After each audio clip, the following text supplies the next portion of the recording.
Nebraska Territory, 1869. The dry autumn wind kicked up dust along Main Street as Zara Anderson stepped down from the stagecoach, her legs stiff from the 3-day journey.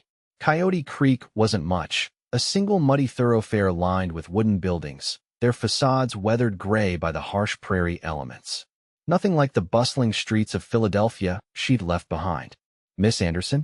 A tall man with a weathered face approached, removing his hat. "I'm Sheriff Donovan. Reverend Mills asked me to meet you. Seems Mr. Lawson's been delayed at his ranch." Zara smoothed her travel-worn blue dress. "Thank you, Sheriff. I appreciate the welcome." She tried to mask her disappointment. After exchanging letters for 6 months, she'd expected Ruben Lawson to greet his mail-order bride personally. "Mr. Lawson sends his regrets. Said there was trouble with some cattle. He'll be in tomorrow." The sheriff gestured toward a modest 2-story building. "Mrs. Henley's boarding house is just there. She's expecting you." As the sheriff helped with her trunk, Zara caught sight of a small figure watching from the shadows between buildings, a little girl, perhaps 7 or 8, with tangled blonde hair and a faded calico dress, staring with solemn eyes. "Sheriff, who is that child?" The sheriff glanced over. "That'd be Emma Lawson." Zara's heart stuttered. "Lawson?" Ruben never mentioned having a daughter. The sheriff shifted uncomfortably. "His sister's girl. Been with him since spring, after the influenza took her parents." Before Zara could respond, the child disappeared between the buildings. Mrs. Henley's boarding house smelled of pine soap and baking bread. The elderly proprietress showed Zara to a small but clean room. "Supper's at 6 sharp," Mrs. Henley said. "Reverend Mills will be joining us. He's eager to discuss the wedding arrangements." Alone in her room, Zara sat on the edge of the narrow bed and opened her reticule, removing the stack of letters tied with blue ribbon. Ruben's handwriting was precise and thoughtful, a cattle rancher with 10 years' experience, 34 years old, a man of faith seeking a partner to share his life. Not once had he mentioned a niece living with him. She had left everything behind: her position as a schoolteacher, her small apartment, her few friends, all to marry a stranger whose letters had convinced her they could build a good life together. Now she wondered what else Ruben Lawson might have omitted. After washing away the travel dust and changing into a fresh navy dress, Zara ventured downstairs. The sitting room was empty except for the child she'd seen earlier, now curled in a chair near the unlit fireplace, clutching a tattered rag doll. "Hello," Zara said softly. "You must be Emma." The girl regarded her with wary blue eyes. "Are you the lady who came to marry Uncle Ruben?" "I am. My name is Zara Anderson." She sat in the adjacent chair. "I'm pleased to meet you, Emma. Uncle Ruben didn't want to tell you about me," the girl said matter-of-factly. "He said ladies don't want ready-made families." Zara's chest tightened. "Did he now?" Emma nodded solemnly. "He needs someone to help with the house and cooking. And I need—" She stopped, her chin quivering slightly. "What do you need, Emma?" The girl's eyes filled with tears. "You need a home, and I need a mommy," said the little girl to the mail-order bride left stranded in a strange town. The simple honesty of it struck Zara like a physical blow. Before she could respond, Mrs. Henley called from the dining room, and Emma slipped away, leaving Zara with a heart suddenly heavier than before. Dinner was a stilted affair, with Reverend Mills discussing wedding preparations while Zara's mind remained fixed on Emma's words and Ruben's deception. The child ate silently, avoiding Zara's gaze. "The ceremony can be performed this Sunday after services," the Reverend was saying. "Nothing elaborate, of course. I believe I should meet Mr. Lawson first," Zara said firmly, "before we discuss any ceremony." The Reverend and Mrs. Henley exchanged glances. "Of course, my dear," Mrs. Henley said. "Very sensible." Later that night, unable to sleep, Zara stood at her window gazing at the unfamiliar stars. The vastness of the territory stretched dark and intimidating beyond the town's few lamplight windows.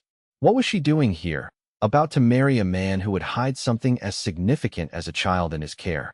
Morning brought no clarity, only the knowledge that today she would face Ruben Lawson and decide whether to proceed with their arrangement or return east, her savings depleted and her pride wounded. After breakfast, she was sitting on the boarding house porch when a wagon pulled by 2 chestnut horses stopped in front. The driver was tall and broad-shouldered, with dark hair and a neatly trimmed beard showing touches of gray at the temples. He wore a practical work shirt and vest, dusty from the trail. Ruben Lawson looked older than she'd imagined, his face weathered by sun and hardship, but his eyes were a clear hazel that regarded her with evident appreciation as he removed his hat. "Miss Anderson," he said, his voice deep and slightly hesitant. "I apologize for not meeting you yesterday. We had a breach in the north fence line, and 20 head got loose." "Mr. Lawson." She nodded coolly. He glanced around. "Is Emma about? I'd like you both to come out to the ranch today, if you're willing." "Emma mentioned something interesting yesterday," Zara said, keeping her voice level. "She believes you intentionally omitted her existence from our correspondence because, and I quote, 'ladies don't want ready-made families.'" Ruben's face flushed beneath his tan. "Miss Anderson, 6 months of letters, Mr. Lawson. Not once did you mention having your niece in your care." He gripped his hat tighter. "I planned to tell you when you arrived. Face to face. That seems convenient." "It wasn't," he sighed heavily. "My sister and her husband died suddenly in March. Emma came to me because there was no one else. I'd already sent for you, and I was afraid if I wrote about Emma, you'd change your mind about coming.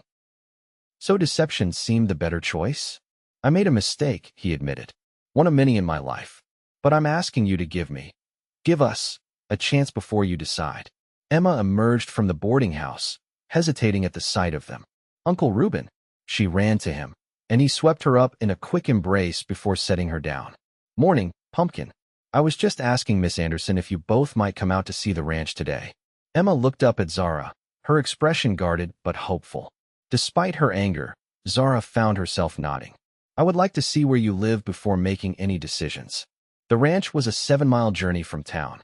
As they traveled, Ruben pointed out landmarks: the creek that gave the town its name, the distant mountains, a neighbor's homestead visible by its thin column of smoke. Emma sat between them on the wagon seat, occasionally offering shy comments about prairie dogs or hawks circling overhead. "There it is," Ruben said as they crested a small rise. Lawson Ranch. The homestead was modest but well kept, a 2-story house built of squared logs with a covered porch, a large barn, corrals, and several outbuildings. A kitchen garden spread to one side, and cottonwood trees provided shade. In the distance, cattle grazed on rolling grassland. "It's not much compared to city living," Ruben said, "but it's good land. The house has 4 rooms upstairs, a parlor, kitchen, and my office below. My father built it 20 years ago." As he helped her down from the wagon, Zara caught the scent of him: saddle leather, soap, and something distinctly male. It unsettled her more than she cared to admit. "Come see my chickens," Emma said, tugging at Zara's hand. For the next hour, the child led her on a tour of the ranch, from the hen house to the barn where a mother cat nursed kittens in a hay-lined box. When they returned to the house, Ruben was setting the table for a simple meal of cold chicken, biscuits, and preserves. "Emma, wash up, please," he said, and the girl obediently went to the basin.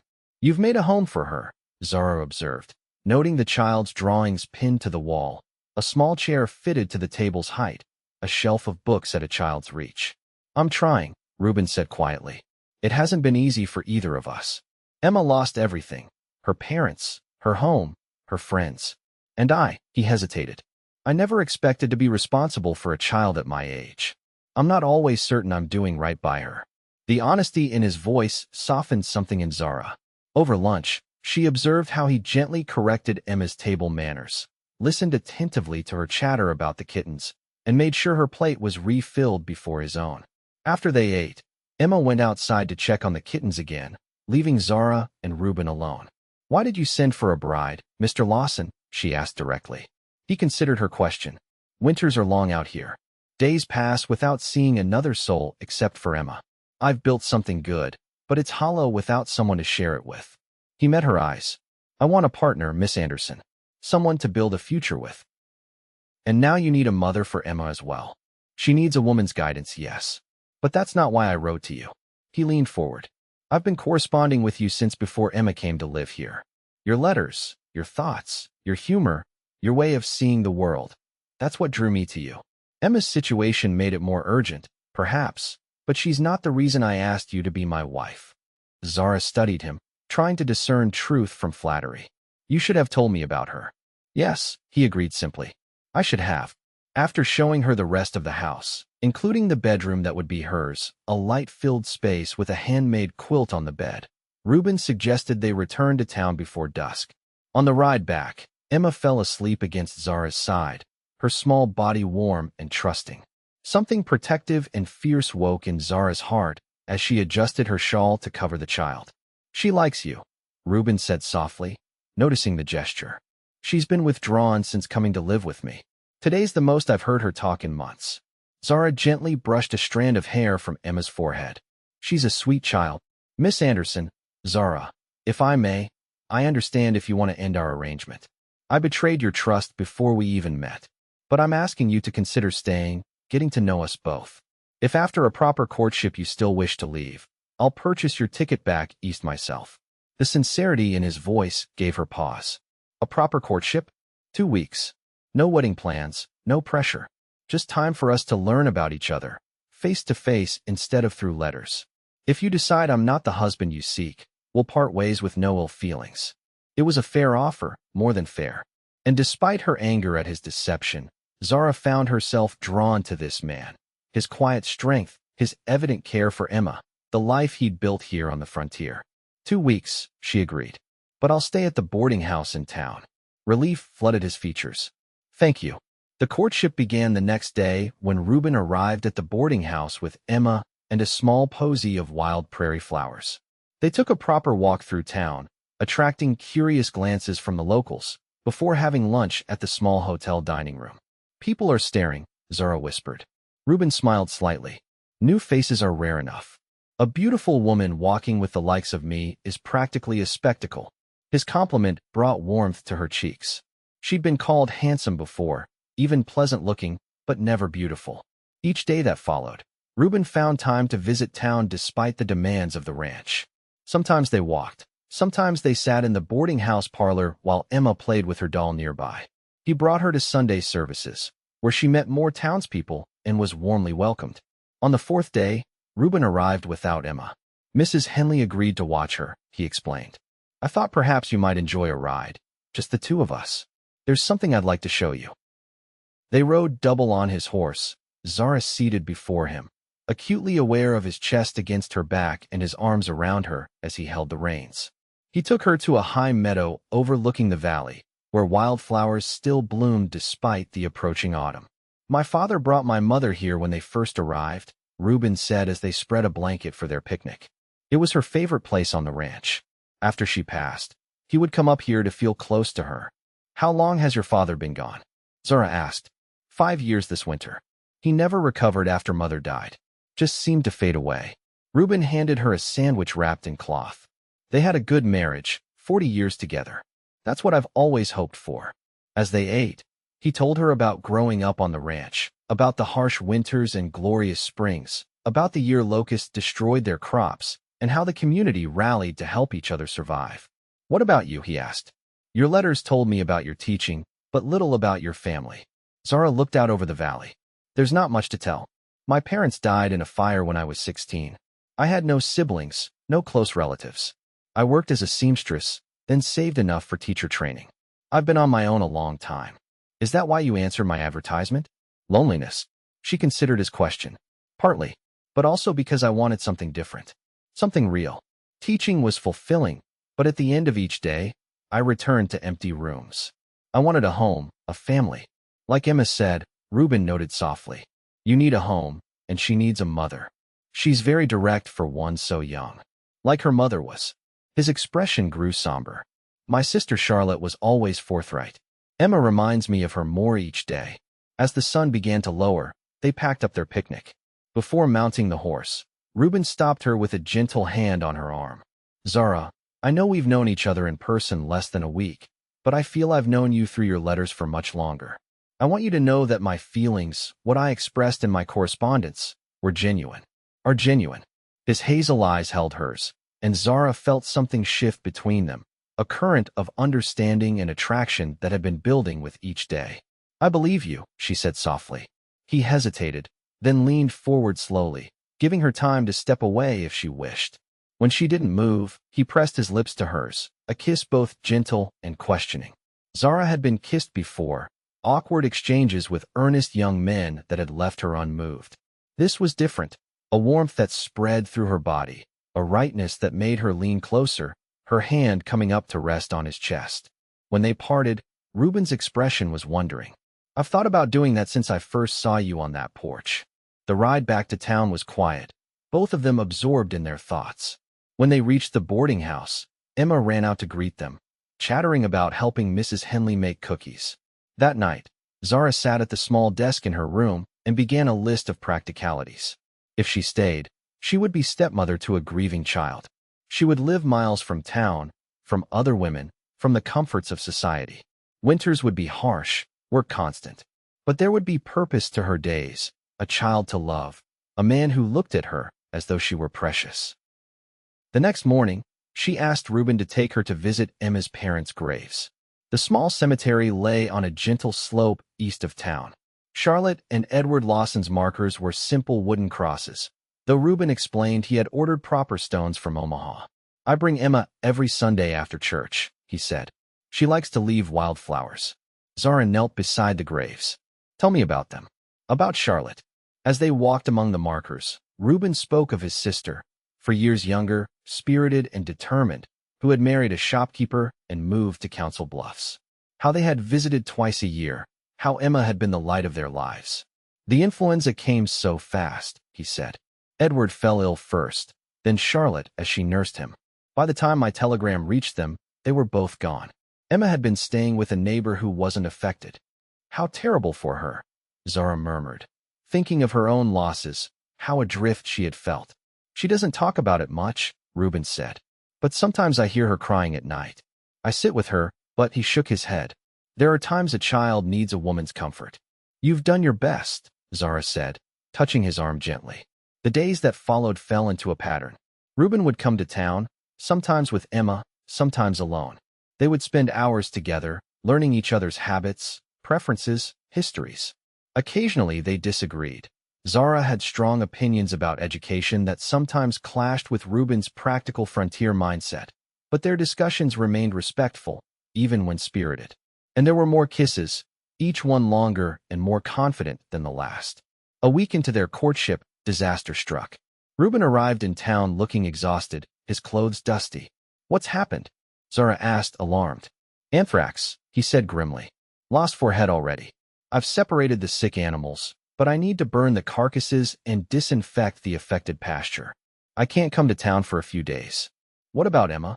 She's with Mrs. Peterson at the neighboring ranch. It's safer there until I'm certain the outbreak is contained. Without thinking, Zara said, let me help. Ruben shook his head firmly. It's too dangerous. If we don't handle this properly, it could spread to other ranches, even to people. I'm not afraid, she insisted. And you need an extra pair of hands. His expression softened. I do. But not yours, not with this.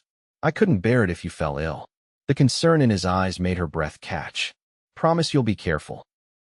I promise. He squeezed her hand. I'll send word when it's safe to visit again. 3 days passed with no news.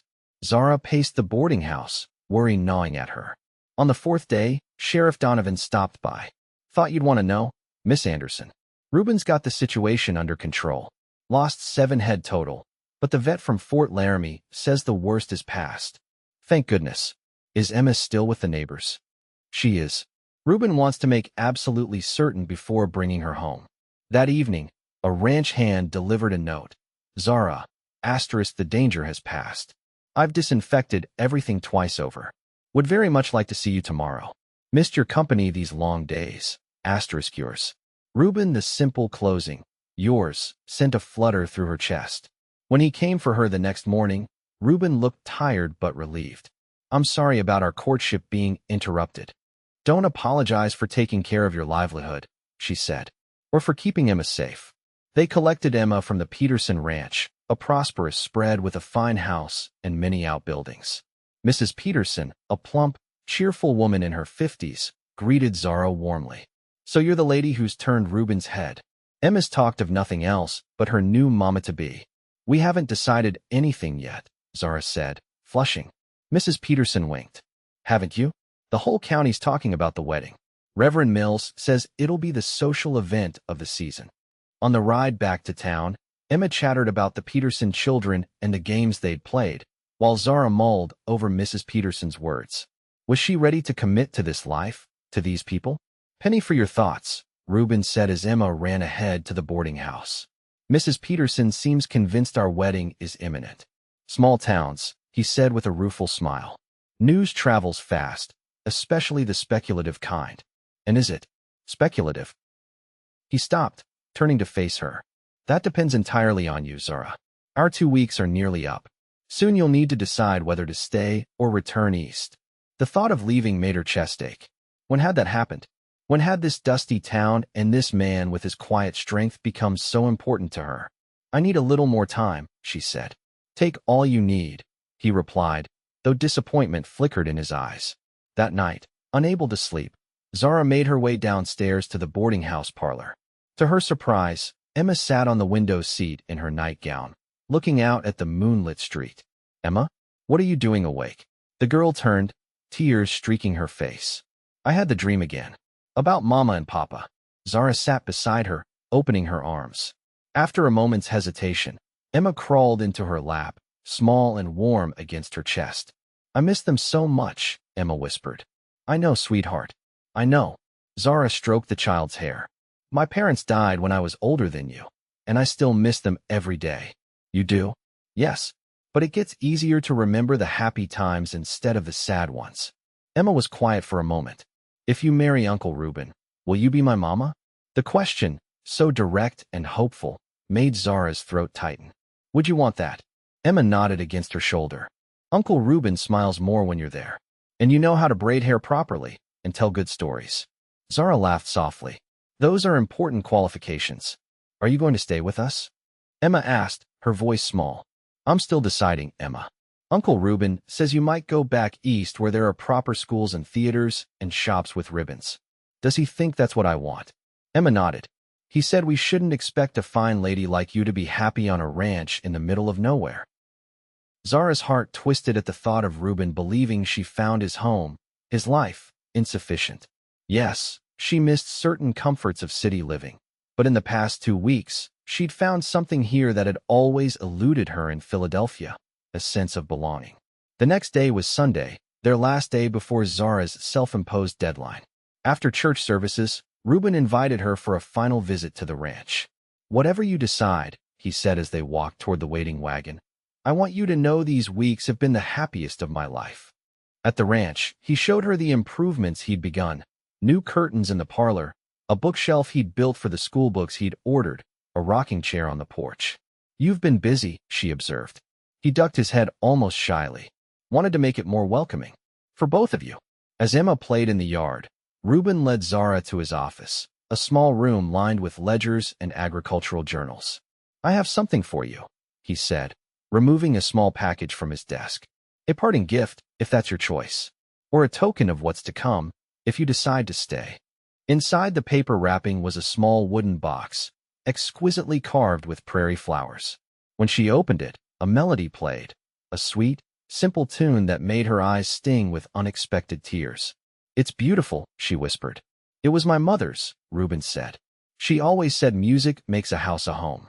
Impulsively, Zara reached up and pressed her lips to his, a gesture that seemed to surprise and delight him. What was that for? He asked when they parted. For being the man I hoped you would be when I boarded that stagecoach. As evening approached, they sat on the porch watching the sunset paint the prairie in gold and crimson. Emma had fallen asleep inside, worn out from playing. I should take you back to town, Ruben said reluctantly. Not yet, Zara said. I have an answer for you. He stilled, his expression guarded. And what have you decided? When I came west, I was looking for a home, for family. I thought I was being practical, trading one form of security for another. She took his hand. I never expected to find someone who makes my heart race when he walks into a room. Someone whose kisses make me forget my own name. Hope dawned in his eyes. Zara, I want to stay, Ruben. I want to make a life here, with you and with Emma. She smiled. It seems she was right all along. I needed a home, and she needed a mother. His answering smile was radiant. Are you certain? This life isn't easy. No life worth living is easy, she said. But it's better when shared with those you love. He drew her close. I do love you, Zara Anderson. Have since your third letter, when you wrote about teaching those boys to read despite their father saying it was a waste of time. She laughed. I think I began falling in love with you when you described sitting up all night with a sick calf as it's just the right thing to do. She touched his face gently. And I know I loved you completely when I saw you with Emma, trying so hard to be what she needed. His kiss this time was different, certain, claiming, a promise of the life they would build together. They were married the following Sunday in the small white church, with Emma as their only attendant, proudly carrying a bouquet matching Zara's own. Mrs. Henley cried, Sheriff Donovan stood as witness, and Mrs. Peterson provided a wedding cake magnificent enough for any Eastern Society wedding. That night, after Emma had been tucked into bed in her room across the hall, Ruben carried his bride over the threshold of their bedroom. Welcome home, Mrs. Lawson, he murmured against her hair. Later, as they lay entwined in the darkness, Zara marveled at how completely her life had changed in just 3 weeks. From a lonely schoolteacher to a wife and mother, from city dwelling to prairie homestead. Any regrets? Ruben asked, seeming to read her thoughts. She nestled closer to him, feeling the steady beat of his heart beneath her cheek. Only that I didn't come west sooner. 5 years later, Zara stood on the porch of the now expanded ranch house, watching as Ruben taught their 3-year-old son, Robert, to ride his first pony, with 12-year-old Emma offering enthusiastic advice from the fence rail. The garden she had planted flourished, providing vegetables for their table and flowers for their home. The school she had established for the neighboring ranch children met 3 days a week in the converted bunkhouse. Life wasn't always easy. There had been blizzards that isolated them for weeks, a drought that threatened their cattle, a difficult birth with their second child. But through it all, they had faced each challenge together, their love deepening with each passing season. As she cradled their infant daughter, Charlotte, named for Emma's mother, Zara reflected on the journey that had brought her here. How terrified she had been stepping off that stagecoach, how uncertain of her decision to marry a stranger in a strange land. Looking at her family now, Emma growing into a beautiful young woman, Ruben's hair showing more silver at the temples, their son's delighted laughter as the pony trotted in a circle, she knew with absolute certainty that she had found exactly where she belonged.